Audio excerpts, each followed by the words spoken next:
Well, I don't think there's really any such thing as a gay community, because in the Bible it says in Romans 1 why people fall into perversions. And like, you should all just thank a straight person that we're all here today on the earth, and that we can all be friends. Trump supporters, let's talk about them. Most of us would be like, you do you, leave us alone, but they're really affecting this culture and the society, and we don't want America as that. It's unbelievable what they're trying to sell as normal these days. We need to get back to the way things used to be. What it used to be? Well, pushing this woke agenda, that's a big issue. That's a made-up mindset. It's not a big issue, but folks like this don't see it, as you'll hear in his next sentence. To me, it's like it's a mental issue, but that needs to go away. Remarkable. More from these folks. You know, and look at the people that want to oppress this LGBTQ or whatever the heck it is, all these transgenders and gays, and I don't believe in all that crap. That's just, If somebody was, an American who was born gay thinks that the presidency matters and their issues matter, what would you say to that person? They need to read the Bible. They need to read the Bible.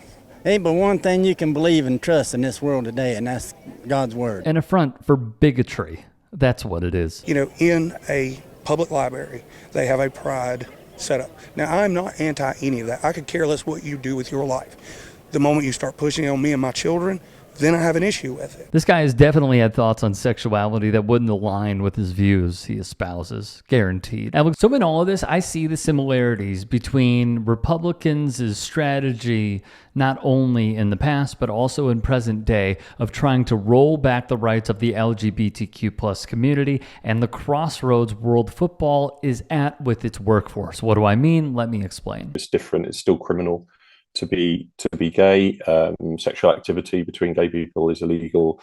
The maximum punishment is death. Alexander Baker, the chair of Stonewall, spoke with TalkSport on Saudi Arabia, which has made huge signings, including Cristiano Ronaldo, N'Golo Kante, Karim Benzema, Bobby Firmino, Kalidou Koulibaly, Riyad Mahrez, and many more. One of the most controversial moves was from Liverpool's Jordan Henderson, an LGBTQ plus advocate who took the money and will be paid roughly £700,000 a week. He has donned rainbow armbands and laces on his boots during matches. He'd say, I have regularly worn rainbow laces, and today will be no exception, because this kind of visible support can only have a positive impact. It also sends the powerful message that football is for everyone, and the more of us who can take this message back into our homes, workplaces, and daily lives, the better. The more we can understand, the more we can learn, and the more we can stand together on issues like this, the more we will move towards the kind of inclusive society that is more welcoming of everyone. Football has its part to play, and as I said, I couldn't be more proud to play a small part of my own. In Saudi Arabia, as we know, they criminalize members of the LGBTQ plus community.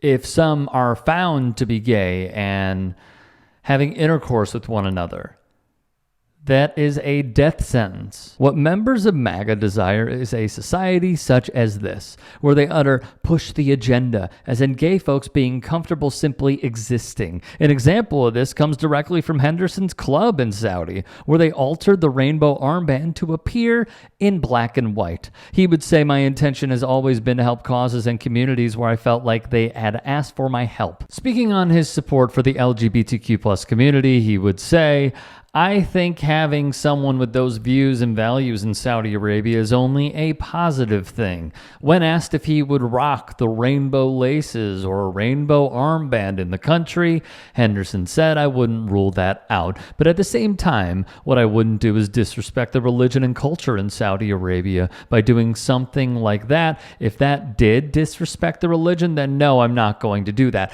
So these are just empty words. He's not going to do it. He's trying to leave room for optimism for the modern day liberal of saying, well, can't we all just get along? When you could simply ask that of those who are sentencing some that are gay to death. Liverpool's own community, the cop-outs, The LGBTQ plus supporters group would reply, no acceptance by Henderson of his role in sports washing, trying to disguise the disgusting Saudi human rights record. This sounds more like an attempt to rebuild his brand. Sorry, isn't good enough, Jordan Henderson. Actions speak louder than words.